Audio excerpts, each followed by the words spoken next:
Bonsoir à tous. Je vais commencer par me présenter. Je m'appelle Cyril Ousmane, je suis développeur freelance et co-organisateur des cafés numériques à Arlon. Et il y a 3-4 ans d'ici, avec Benjamin Wagner, un ami, on a décidé de lancer le projet d'un espace de coworking à Arlon. On n'entend pas non plus. On n'entend pas, on en parle un peu plus fort alors. Alors, pour commencer, on va poser deux petites questions. Qui a déjà entendu parler du coworking? Ok, une belle majorité, c'est bien. Et qui a déjà été travaillé depuis un espace de coworking? Il y en a déjà beaucoup moins. Donc, si vous voulez expérimenter, on a décidé, avec les 3 autres administrateurs de l'ASBL, d'offrir aujourd'hui 3 fois 5 journées de coworking. Je vais les remettre à David, je ne sais pas comment vous allez faire pour ce qui est partagé. Il y a déjà une heure de... Il y a déjà une heure de faire. Donc le coworking, qu'est-ce que c'est? Ça se présente aussi sous l'acronyme NWOW, New Ways of Work. C'est un type d'organisation du travail qui se découpe en fait en deux parties.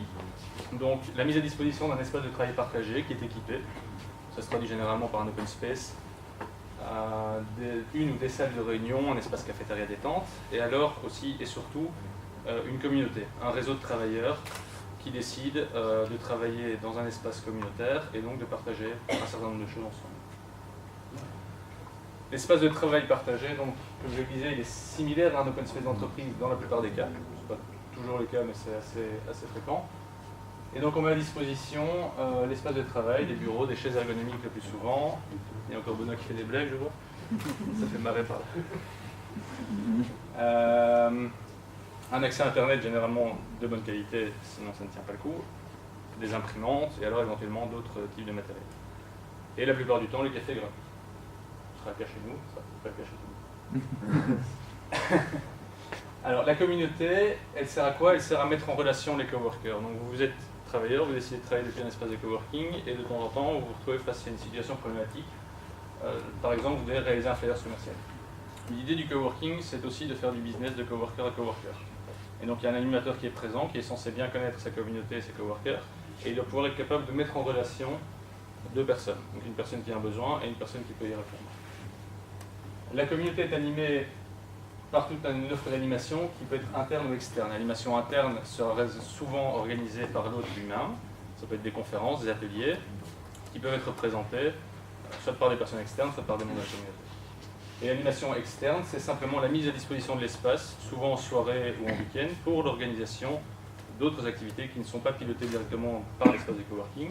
Ça peut être aussi des conférences, des ateliers, ça peut être un café numérique comme ce soir qui peut être accueilli dans un espace de coworking. Ça peut être un repair café, comme on en parlait dans la présentation précédente, ou alors des cours carrément. On a eu une demande il y a quelques semaines d'une prof de langue qui se lance à Arlon comme indépendante et qui cherchait un local quelques heures par semaine pour donner ses cours. Ça peut rentrer dans le cadre de ce qui peut se passer aussi dans un espace de coworking. Et la communauté permet aux travailleurs, là on va parler plus souvent du travailleur indépendant qui télétravaille ou qui travaille à domicile, de sortir de la solitude. Si vous avez déjà expérimenté le télétravail, vous vous retrouvez dans une pièce plus ou moins équipée chez vous et il peut se passer des journées entières sans que vous ne voyez personne. Moi c'est mon cas par exemple, je travaille à la maison, ça peut arriver que je passe 48 heures sans sortir de la maison. C'est pas génial déjà pour le moral et puis c'est pas génial non plus pour confronter ses problèmes à quelqu'un d'autre. On peut très bien avoir une situation problématique et dans un espace de coworking autour d'un café pendant une pause, autour d'un sandwich, le fait de pouvoir discuter avec d'autres personnes va permettre de sortir de la problématique. Le public cible d'un espace de coworking, on essaye toujours d'être le plus large possible, mais il faut être réaliste. La plupart des utilisateurs d'un espace de coworking sont des travailleurs indépendants. Ça leur permet de sortir du cadre de leur maison ou de leur travail habituel, mais on va aussi aller chercher des employés qui veulent pouvoir avoir l'opportunité de travailler, qui va leur permettre de réduire les déplacements domicile-lieu de travail. On sait, surtout dans la région d'Arlon, qu'il y a énormément de frontaliers qui passent la frontière du coup, qui vont jusqu'à Luxembourg et qui prennent, Annabelle, 45 minutes. Ouf, minimum. Un peu plus. S'il te plaît. 45 minutes, 1 heure pour faire Arlon, Luxembourg-Ville, alors qu'il n'y a pas énormément de kilomètres. Ils pourraient avoir l'opportunité de télétravailler une fois de temps en temps, par exemple une fois par semaine, et donc de télétravailler depuis près de chez eux, ce qui permet de réduire le stress dû au déplacement. Alors pour les autres personnes, il y a les sans-emploi, les travailleurs manuels. À l'espace de coworking de Namur, il y a un exemple assez parlant d'un menuisier qui se rend à l'espace de coworking une fois de temps en temps pour y faire sa comptabilité.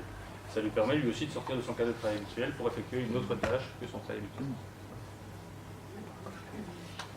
Alors les avantages du coworking, le premier avantage c'est la flexibilité. Si vous vous retrouvez dans le cas où vous voulez sortir de votre domicile pour travailler, vous allez devoir louer un bureau, mais vous n'allez pas l'occuper 24 sur 24, 6 jours sur 7. Dans le cadre de l'espace de coworking, vous pourrez, chez nous en tout cas, choisir parmi 4 offres, dans un premier temps, qui sera l'offre à la journée, 5 jours par mois, 10 jours par mois, ou en offre illimitée.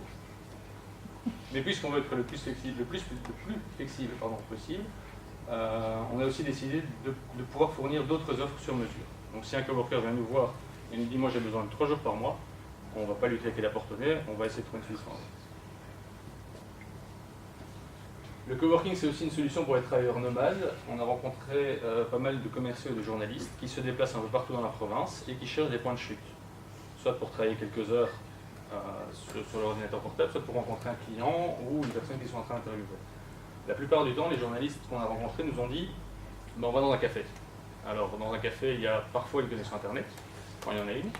Si on a une, elle n'est pas toujours d'excellente qualité. Et alors, il y a le bruit environnant qui ne permet pas de travailler comme on veut. Le cadre de travail, on l'a déjà évoqué. Donc, chez nous, il y aura une salle de réunion, un open space et un espace cafétéria détente bibliothèque. Le cadre de travail en lui-même est conçu pour favoriser les échanges, limiter le sentiment de solitude, j'avais déjà dit, et permet aux travailleurs de mieux scinder sa vie privée et sa vie professionnelle. On va speeder un peu parce qu'on a 25 minutes, on en a déjà parlé. Alors, Serendipity Facilitator, c'est la signature mail de Ramon Suarez, qui est l'animateur du Beta Cowork à Bruxelles. La sérendipité, ça se définit comme une découverte accidentelle. Donc lui se définit comme un Serendipity Facilitator. Ce que je disais en introduction, c'est l'animateur et il sert un peu de routeur dans la communauté. Il sert de point de relais entre les membres qui ne se connaissent pas encore toujours bien, surtout quand ils arrivent au tout début. Et il va mettre en relation les coworkers pour qu'ils puissent travailler ensemble. Ici, on a une petite citation qui est tirée du site de l'espace de coworking Connexion à Mons, qui dit que 80% des coworkers à connexion ont déjà fait du business entre eux. Donc c'est vraiment ce qu'on disait, ce que je vous disais plus tôt. L'animateur sert vraiment de point central de l'espace de coworking. Un des autres avantages, c'est de pouvoir démarrer à faible coût. J'ai pris ici l'exemple d'un indépendant qui voudrait commencer à travailler dans un bureau à Arlon. Je fais quelques recherches, et donc pour un bureau de 50 mètres carrés environ, on ne trouve pas en dessous, déjà, c'est le premier point, alors qu'on n'a pas forcément besoin d'autant de place. On se trouve avec des coûts de 600 à 800 euros par mois, plus une cinquantaine d'euros de charges pour couvrir l'électricité, l'eau, le chauffage. Il va falloir investir dans du mobilier de bureau, dans un accès Internet, et alors il va falloir penser au matériel annexe. Donc tout ce qui est imprimante, machine à café, éventuellement un projecteur. Pardon. Et alors il y aura les autres frais, les assurances, l'entretien, et éventuellement des petits travaux d'aménagement. Et donc on arrive à un total qui va dépasser la moyenne en Wallonie au Grand-Duché de Luxembourg pour un accès 24 heures sur 24 jours sur 7 dans un coworking qui est entre 300 et 400 euros par mois. Alors dans notre cas à Arlon, le projet d'espace de coworking est né en fait de l'expérimentation. En 2011, je venais de me lancer comme indépendant. Je travaillais depuis un bureau dans une maison que je co-louais avec 2 amis et je me suis très vite rendu compte que c'était pas faisable. Mon bureau était situé entre le salon, salle à manger et la cuisine, donc il y avait beaucoup de passages. À partir du moment où on est indépendant, il y a la famille et les amis qui passent à n'importe quelle heure, sous prétexte que tu es indépendant, tu as le temps. Et je me suis trouvé avec un ami, Benjamin, qui était plus ou moins dans le même cas de figure, puisque lui travaillait depuis un grenier chez ses parents. Donc on s'est rencontrés là-dessus et on s'est dit qu'il fallait peut-être qu'on trouve un bureau. Donc on a trouvé un bureau. Et on s'est vite rendu compte que, outre le fait d'avoir un meilleur cadre de travail, on était beaucoup plus motivés. Le fait d'avoir quelqu'un d'autre à côté de nous qui travaillait était beaucoup plus motivant, était beaucoup plus, permettait d'être beaucoup plus productif. Et on a mis en place un système d'échange, puisque lui faisait dans l'impression de flyers, cartes de visite, etc., et moi dans la réalisation de site internet. Un client arrivait chez lui pour une carte de visite et repartait avec un site internet en même temps. Donc on y a gagné tous les deux. En 2012, on a décidé de visiter des espaces existants. On a été au Beta Cowork et au Loft à Bruxelles. Et on a rencontré les animateurs sur place qui nous ont fait comprendre qu'il ne suffisait pas d'avoir un lieu, d'y installer des bureaux et des chaises et de se définir comme un espace de coworking. Donc on a redéfini le projet. Et au cours des années 2013-2014, on est réellement rentré dans le vif du sujet en lançant des études de marché, en commençant à rencontrer des gens qui seraient intéressés et en commençant à organiser des activités. Donc on a organisé 3 conférences et on a pu rencontrer des gens qui seraient intéressés par le coworking. Fin 2014, on a créé la SBL Greenlight Coworking, on est 4 cofondateurs et on se rend compte qu'il nous faudrait grosso modo 20 000 € pour financer la mise en place de l'espace de coworking. Donc, on a décidé de répartir ces financements à 25% auprès de privés, donc les 4 administrateurs qui injectent de l'argent dans l'SBL et qui le récupèrent plus tard, 25% dans le crowdfunding, financement participatif, et pour le reste, on a le dossier de subsides en attente au niveau de la province et du fédéral. Alors le crowdfunding, qu'est-ce que c'est? C'est une méthode de financement participatif. C'est-à-dire que vous avez un projet, vous avez besoin d'un budget, et vous proposez aux gens qui sont intéressés par votre projet d'y participer financièrement en échange de contrepartie. Dans notre cas, on a proposé en grosse partie des journées de coworking en pré-vente. Du coup, ça nous a permis de valider le concept. Donc si on arrivait à financer 5 000 € via des pré-ventes, c'est qu'on avait probablement suffisamment de personnes intéressées par le coworking pour que cet espace soit viable à long terme. Et ça permet aussi de responsabiliser la communauté. C'est-à-dire que si les gens sont intéressés, c'est facile de vous le dire. C'est facile de dire dans une conversation, oui, ton projet il est bien, ça me parle et j'ai envie d'y aller. C'est plus difficile de sortir sa carte Visa et de mettre 40 ou 50 € pour aider au financement. Donc la campagne de crowdfunding qu'on a lancée, elle n'a pas eu que pour effet que de nous permettre de financer les travaux nécessaires. On a aussi eu quelques effets de bord sympas. Donc on a une mise en avant médiatique assez importante. On est passé dans la Meuse, l'Avenir, sur Vivacité, sur TVLux. Ça a permis d'augmenter notre nombre de followers sur Facebook et Twitter. Donc on touche beaucoup plus de gens aujourd'hui qu'il y a quelques mois avant l'opération crowdfunding. Et on a reçu des participations autres que financières. On a eu le cas d'une start-up luxembourgeoise qui nous a contactés, qui avait des bureaux à disposition dans un garage dont ils ne faisaient rien. Alors ils ne voulaient pas participer financièrement directement, mais on a reçu 4 plateaux de bureaux flambant neuf ou presque, gratuitement. L'évolution de la campagne au fil du temps, c'était assez intéressant de remarquer qu'il y a deux moments vraiment clés d'une campagne de crowdfunding, c'est les 3-4 premiers jours et les 3-4 derniers. Donc dans les 3-4 premiers jours, on est très vite arrivé à 1 000 €, et puis ça a été une longue pente très délicate, très difficile, pour arriver jusqu'à un peu moins de la moitié à 2 jours du terme, et puis pour exploser dans les 2 derniers jours. Alors pareil avec le nombre de contributeurs, pas mal au début, les 4-5 premiers jours, puis de nouveau très lent, et sur la fin jusqu'à le dernier jour, 14 contributions d'un seul site. Cédric, je peux t'interrompre après, mais pourquoi les contributeurs arrivent le dernier jour? Enfin, comment vous l'expliquez, ou alors quelle explication on donne sur la... Tu vois ça c'est une autre question. Pourquoi à mon avis, les gens reçoivent... Donc on a beaucoup communiqué, ouais. Via mailing, via Facebook, Twitter. Ouais. Il y a eu pas mal de passages dans les médias. Ouais. Mais j'ai l'impression, et en tout cas moi ce serait mon comportement, c'est de me dire, ouais, il y a encore 5 semaines. Ouais. Donc j'ai le temps. Ouais. Et effectivement, quand on a analysé un peu les données, notamment des retours de nos campagnes de mailing, il y avait beaucoup plus d'impact les 2 derniers mails qu'on a envoyés, donc à 48 et 24 heures avant le terme, que ceux qu'on avait envoyés en plein milieu de la campagne. C'est ça. Vous n'avez pas plus spammé vers la fin, c'est seulement les gens qui se sont dit, ah oui, il faut y aller maintenant, quoi. Ouais. Exactement. Super. Donc est-ce que le crowdfunding est une solution miracle? On va essayer d'y répondre. Il y a 2 moments clés dont je le disais tout à l'heure, c'est les premiers et les derniers jours. Et entre les deux, et ça tous les sites de crowdfunding vous le diront, parce que généralement ils suivent de très près les dossiers qu'ils ont mis en ligne, ils disent qu'il ne faut pas abandonner. Il faut continuer à publier, il faut continuer à parler de votre projet. C'est à partir du moment où vous abandonnez que vous échouez. Donc il faut continuer. C'est pas toujours facile. Dans notre cas, on est passé par des phases assez déprimantes où on avait à la limite envie de dire c'est bon, on abandonne parce qu'on n'y arrivera jamais. Ils vous diront tous que c'est faux et ils ont raison. C'est dans les premiers jours. Les premiers jours, c'est très motivant parce que ça part de zéro, c'est arrivé à un certain point. Et les derniers jours, c'est vraiment à ce moment-là que les gens commencent à arriver. Alors, pour réussir un projet, pour réussir à financer son projet via une plateforme de crowdfunding, il vaut mieux privilégier un projet global. Nous, le gros problème, c'était qu'on était localisé à Arlon et dans un rayon de 15 à 20 km autour, à peu près. Donc la communication était difficile, les gens ne connaissent pas toujours bien le principe parce que c'est assez nouveau.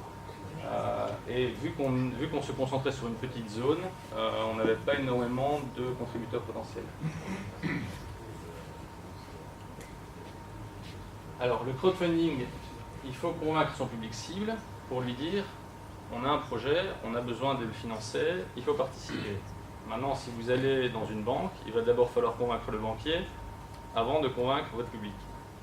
Donc on supprime une étape en passant par le crowdfunding, mais la difficulté est toujours là. Il faut quand même toujours avoir un projet solide et réussir à convaincre quelqu'un. La solution est méconnue, il faut évangéliser, donc c'est ce qui nous a pris le plus de temps, c'était d'aller vers les gens et de leur expliquer ce que c'était le crowdfunding. Alors déjà, en plein milieu de campagne, on a fait un truc qu'on fait normalement jamais. On a changé le terme utilisé, on n'a plus parlé de crowdfunding, on a parlé de financement participatif, parce qu'on s'est rendu compte que les gens étaient complètement perdus. On était dans un espace de coworking qui se finançait via une plateforme de crowdfunding, c'était deux mots qui ont la même sonorité, qui sont anglais, les gens ne comprennent pas. Donc ils commencent à mélanger absolument tout. Et ça nous a le plus frappé quand, pendant une interview avec un journaliste, il a demandé quand allait ouvrir notre espace de crowdfunding. Donc là on s'est rendu compte, ouais, on va changer de terminologie parce que sinon on ne va jamais s'en sortir. Tu veux savoir le nom du journaliste? Non. Secret défense. Donc, la solution est encadrée. Tout au long du parcours, le site qui s'appelle Ulule nous a accompagnés. Donc, dès le départ, on doit remplir un pré-dossier qui doit être accepté, validé par l'équipe. Puis, on doit remplir le dossier complètement avec toutes les contreparties qu'on veut proposer. Et le site valide à chaque étape. Donc, il y a énormément d'allers-retours avec l'équipe de management de Ulule qui connaît bien son business, il savent exactement ce qu'il faut faire, ils savent exactement comment il faut communiquer avec le public, et ils vous tiennent, c'est à la limite s'ils ne vous prennent pas par la main dès le début jusqu'à la fin.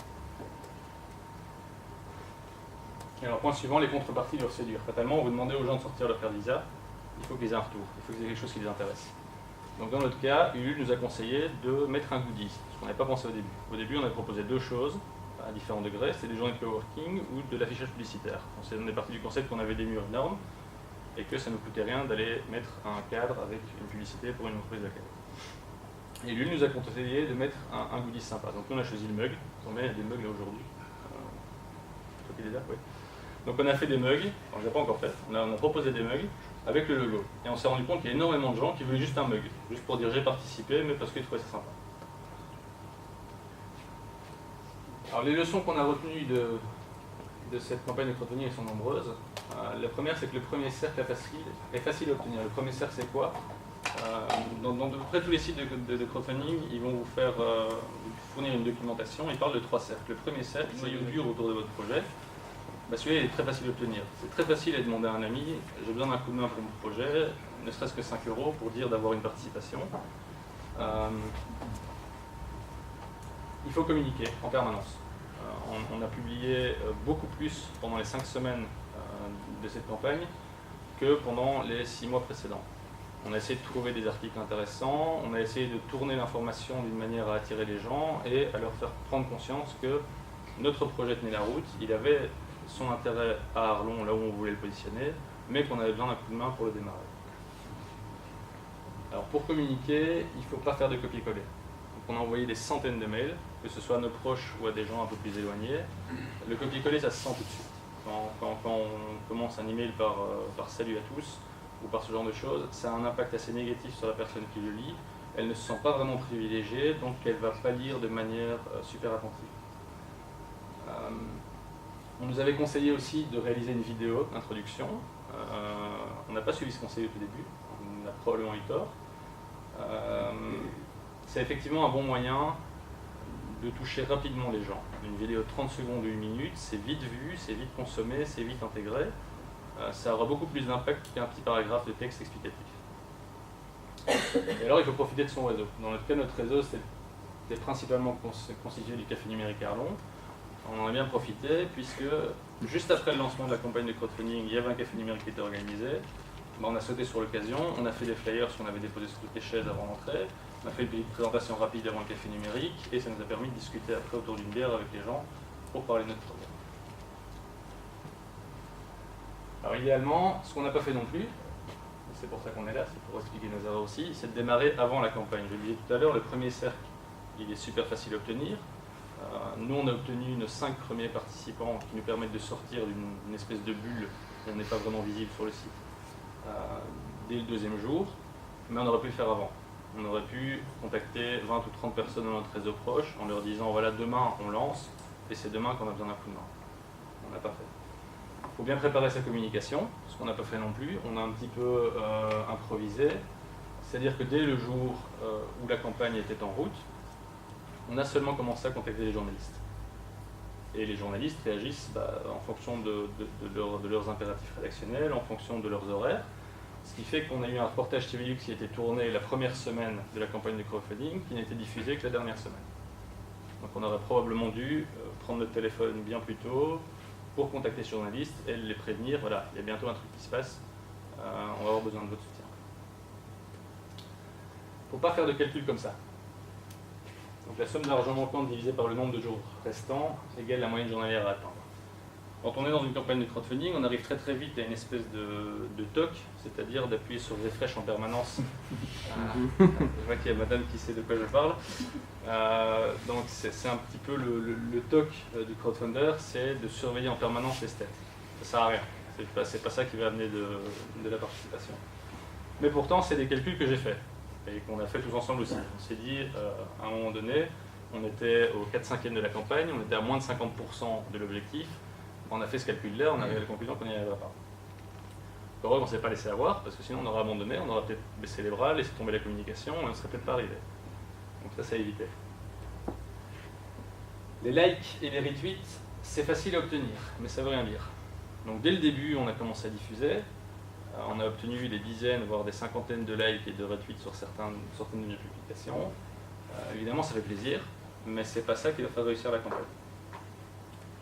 Passer dans les journaux, ça offre une visibilité et pas de l'engagement. Là aussi, on n'a vu aucune corrélation entre les dates de diffusion des reportages, que ce soit écrit ou télévisuel, et la participation. Donc, ça nous a probablement amené des contacts, mais c'est extrêmement dur à mesurer. En tout cas, les jours de publication, il n'y avait pas spécialement plus de participation qu'un autre jour. Et là, c'est un petit peu mon avis. Internet n'est pas encore vraiment prêt pour le local. Il y a eu, en même temps que nous, une opération de crowdfunding sur Exploding Kittens. Je ne sais pas si vous en avez déjà entendu parler. Il y en avait, oui, fatalement. Exploding Kittens, c'est un projet qui venait des États-Unis. C'était un petit jeu de cartes interactif, un peu à la Uno, avec des chats. Alors déjà, Internet et les chats, c'était déjà plus ou moins gagné d'avance. Mais ils ont... Il fallait faire avec un truc avec les chats, un peu. On aurait dû faire un logo de chat sur pour notre espace de mais ils ont eu une campagne très très intéressante. Ils avaient besoin de 10 000 $, pour démarrer. Au bout de 24 heures, ils avaient déjà passé le million. Alors quand toi tu es devant ton PC avec tes 5 000 € d'objectifs, que tu es à 2 000 et que tu vois que le gaillard a fait x 1000 son objectif en quelques heures, ça fait un peu râler. Et effectivement, on est un peu jaloux. Enfin, c'est très bien pour eux. Mais donc c'est ce que j'en reviens à ce que je disais tout à l'heure. Nous, on était très local. Eux, effectivement, leur jeu de cartes, ils peuvent l'envoyer n'importe où dans le monde. Donc la participation est déjà beaucoup plus facile. L'objectif de campagne, c'est pas forcément le financement nécessaire. Donc nous, on est parti de notre calcul de base, dans les premiers slides, 20 000 €, on avait besoin de 25% financé par le crowdfunding. Donc quand on nous a demandé notre objectif de campagne au démarrage sur Ulule, on a dit 5 000 €. Alors c'est peut-être planté. Parce qu'en analysant un petit peu ce qui se passait dans d'autres campagnes, les campagnes qui demandaient moins, qui arrivaient très vite, arrivaient très très vite au double. Donc là aussi, c'est pas une science exacte, mais peut-être que si on avait demandé 2 500 €, on serait quand même arrivé à 5 000, on y serait peut-être arrivé beaucoup plus vite. Et la raison pour laquelle ça pourrait fonctionner, c'est que c'est un comportement humain, on préfère parier sur les gagnants. Et effectivement, dès l'instant où on est arrivé à 100%, on a eu beaucoup plus de participation, des petites, mais beaucoup plus. C'était extrêmement rapide. Je sais pas, peut-être le fait de voir financement réussi sur la page dès qu'on arrivait, ça donnait envie aux gens de dire ok, ils vont réussir, donc on va soutenir encore un peu plus. Le chrono s'était arrêté, donc je sais pas où j'en suis. Mais je pense que je suis dans les temps. Est-ce que vous avez des questions? Oui. Qu'est-ce qui se passe si vous n'arrivez pas au financement? C'est quoi la suite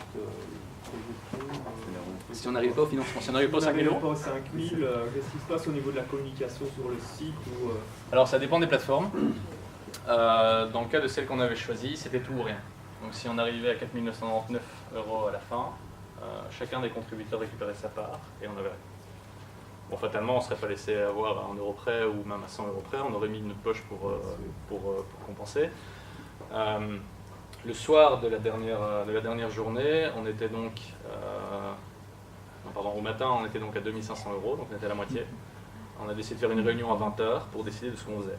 Là, effectivement, 2500 €, même par 4, sachant que la plateforme prend 6% de commission au passage, ça faisait un peu beaucoup à mettre de notre poche. Mais vu que ça avait évolué pendant la journée, on n'était plus qu'à 800 € quelques heures avant la réunion. Donc là, on pouvait éventuellement remettre 200 € chacun pour dire de la finaliser. Il y a d'autres plateformes, je ne sais plus laquelle je me demande, c'est pas Kickstarter, qui te permet de choisir. Soit tu fais un tout ou rien, soit tu fais un je prends tout ce qu'on me donne. Mais le pourcentage de communication, de commission du site n'est pas le même. Donc tu peux trouver un peu de tout. Et au niveau de la communication, ça aurait été très simple. Le site automatise les emails. Donc le lendemain, tous les crowdfunders ont reçu un mail pour dire que ça avait fonctionné grâce à eux. Donc j'imagine que si ça avait échoué, ils auraient reçu le même mail disant que ça n'avait pas fonctionné et donc on avait rétrocédé le montant qu'ils avaient voulu donner sur leur calendrier. Oui. Pour bien comprendre, donc, les contributeurs oui. Peuvent déjà contribuer avec ce qu'ils veulent, si ça peut être financier ou autre chose. Alors, dans le cas d'une opération de crowdfunding, c'est que financier. Suivant les plateformes, ça peut être des parts de société, par exemple, qui sont données. Bon, dans notre cas, on était une SBL, donc on n'a pas d'investisseur, on n'a pas de part de société. Donc on a choisi de donner d'autres contreparties qui étaient plus physiques. Et ça, justement, c'est tout à fait transparent. Enfin, les personnes qui contribuent savent ce qu'elles vont recevoir en échange.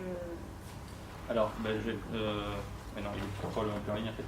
Donc tu es arrivé sur la page, il y avait un descriptif de notre projet qu'on a rédigé nous-mêmes. Et alors on a encodé toutes les contreparties. Donc on disait par exemple, pour 5 €, c'est simplement un remerciement sur le site internet. Et tu as voulu contribuer. Voilà, pour 25 €, c'était le remerciement et un mug. Pour 100 €, c'était remerciement et 4 jours de coworking. Je ne sais plus exactement les détails, mais tu choisis tes niveaux de contrepartie. Et alors sur Ulule, en tout cas, ils présentent toujours le montant que tu as voulu ou plus. Donc les gens peuvent choisir. Et on est arrivé avec des gens qui ont pris une contrepartie mais qui ont mis le double d'argent. Donc ils ont un petit curseur qu'ils peuvent déplacer pour dire voilà, moi je vais mettre plus. Je prends la contrepartie à 50 €, mais je veux bien mettre 100. Et qu'est-ce qui motive le plus les contributeurs? Enfin, de voir le projet aboutir ou de pouvoir gagner quelque chose en retour, enfin, est-ce que ça va... C'est un mélange des deux. C'est un mélange des deux, parce que si on avait fait exactement la même campagne en disant vous n'avez rien en retour, oui. Je pense pas qu'on serait arrivé à 5 000 €. Enfin, on est arrivé à plus en fait.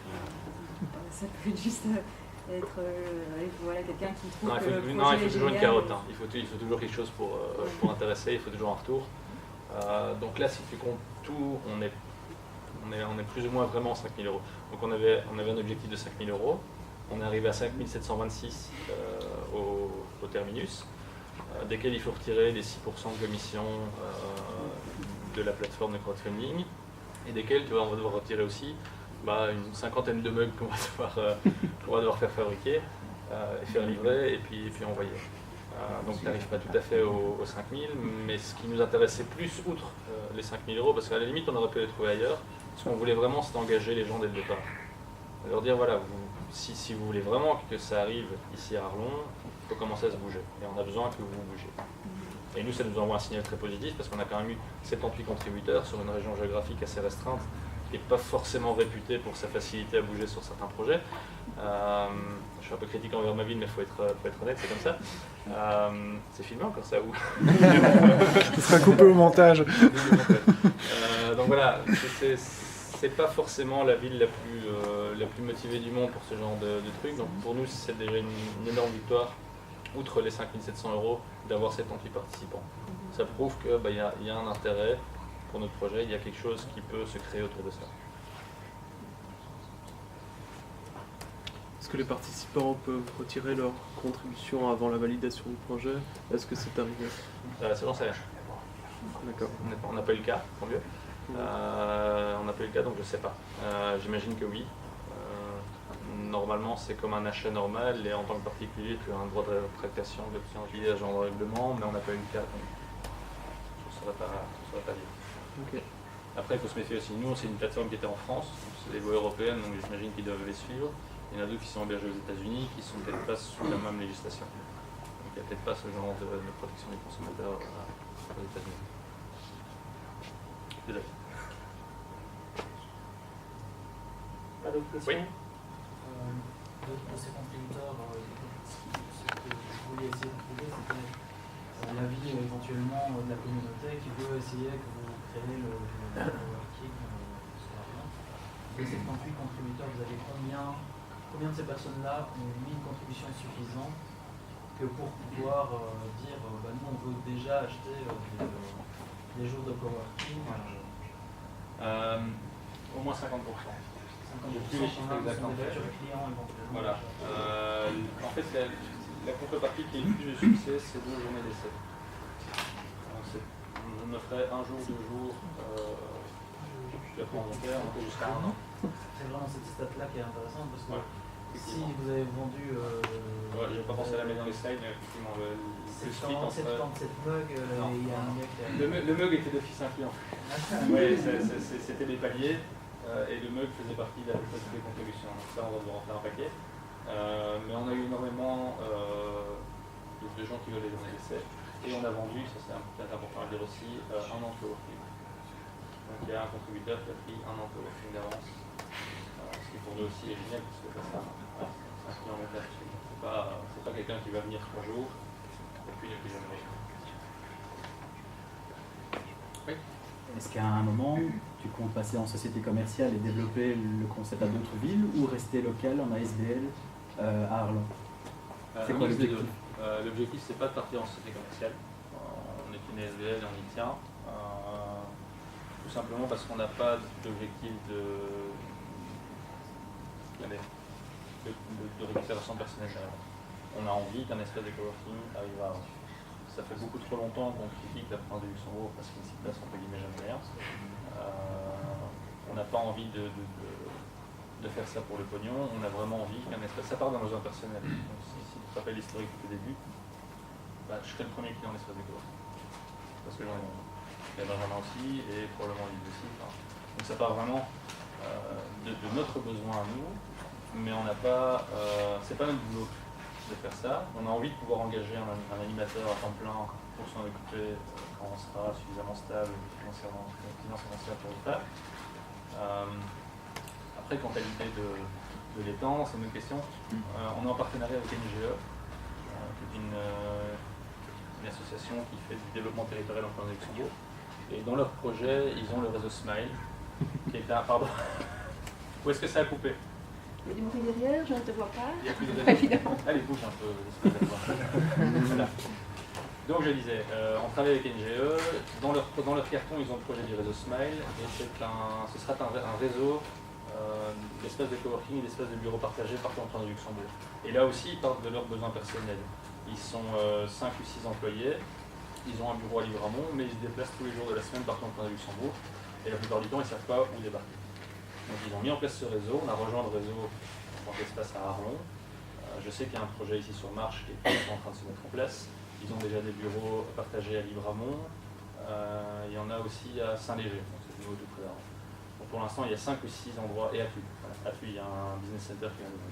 Tout ça fait partie du réseau Smile. Donc l'objectif, c'est, nous on va piloter Arlon. On est d'Arlon, c'est notre projet. On n'a pas spécialement besoin d'aller ailleurs. Mais le réseau existe. On est en train de se construire pour permettre aux travailleurs nomades de la France de Luxembourg d'avoir accès à ce réseau. Donc on aura nos abonnements à nous, et alors il y aura probablement à terme des abonnements issus du réseau Smile qui permettront à l'usager de venir lundi à Arlon, mardi à Bastogne, et Ok, oui, donc l'objectif, ce n'est pas de... Bon, c'est différent, mais c'est pas de devenir un Régus par exemple, mais c'est de rester Green Lab Arlon, voilà. Ça reste comme ça, c'est pas devenir une marque commerciale au niveau national.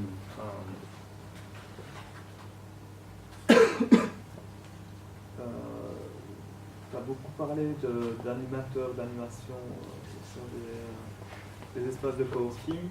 Ici, qui sera l'animateur? Ce sera toi?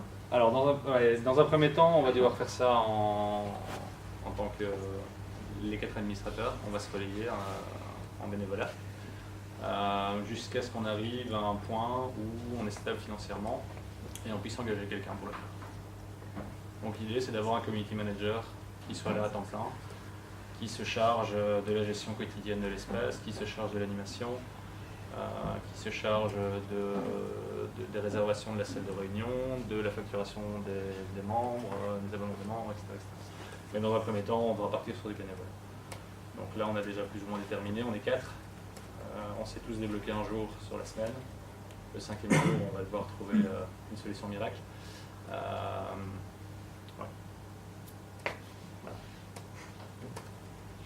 En parlant justement de 5e jour, il y a des horaires d'ouverture qui sont des horaires de bureau. Alors ça dépendra de ton abonnement. Il y aura un abonnement, il y a un abonnement illimité. Donc là, tu auras accès avec une carte magnétique pour rendre plus fort. Et alors pour les autres abonnements, on n'a pas encore défini l'horaire, mais on se situera quelque part entre 8 et 19 heures.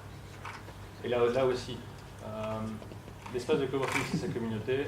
Et du coup, on est parti du principe que les règles d'usage, on les fixera au fur et à mesure en fonction des besoins des gens. Donc si on se rend compte que les gens ont besoin d'un accès très tôt le matin, bah, on va faire une permanence plus tôt et moins tard dans l'après-midi.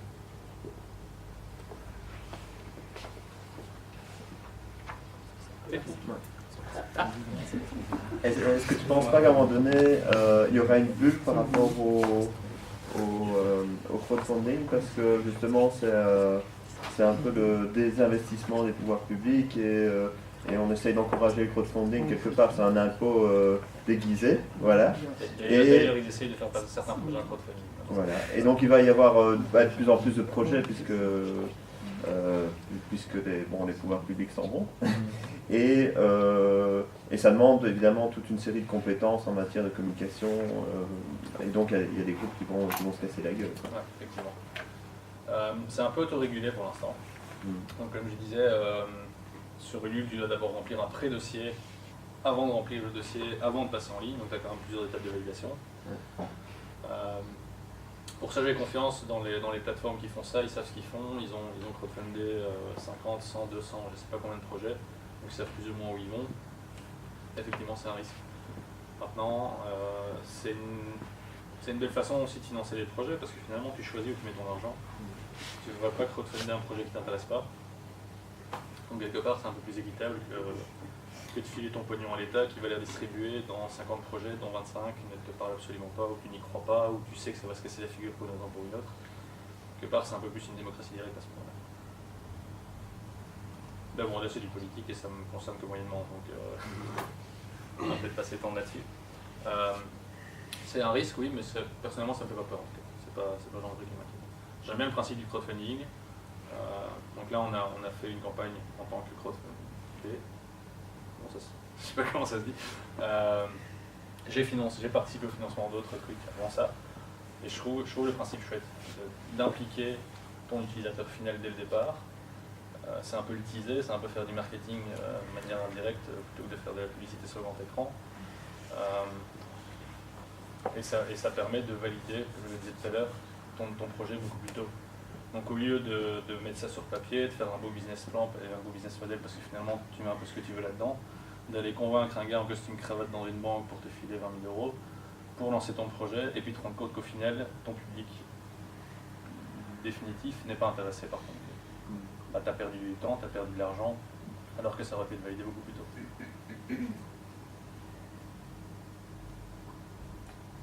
Dans l'autre sens, certaines fois, c'est seulement une fois que le projet est terminé qu'il est visionnable.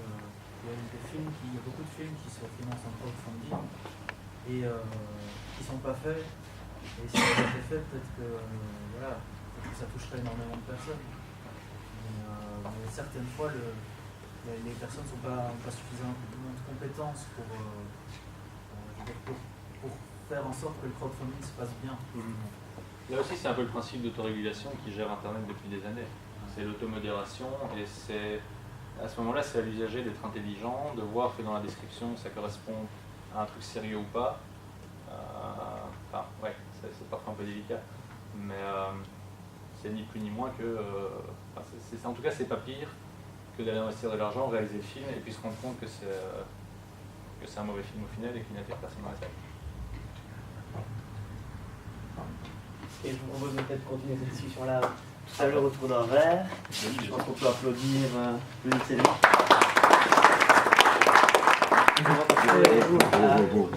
David.